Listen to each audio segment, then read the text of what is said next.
This is the feast day of Francis of Assisi, the day Catholics honor the saint who dedicated his life to serving the poor.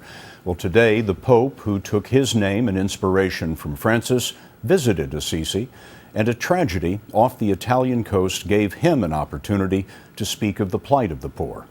Here's Mark Phillips.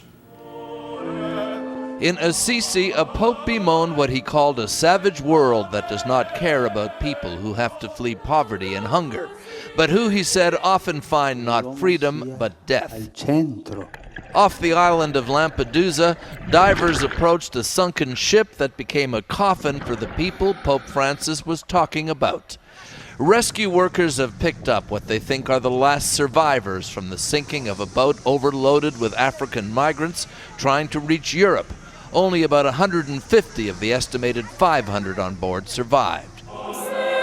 Even without Lampedusa, Pope Francis had come to Assisi, where his namesake Saint Francis worked among the poor 8 centuries ago, to make his case that the church must reform to serve those most in need. With him were the 8 cardinals he'd appointed to tackle the church's many problems: financial corruption, a bloated bureaucracy, the child abuse scandal. Francis was elected as a reformer, but according to Vatican writers like Marco Politi, this pope has become even more than that.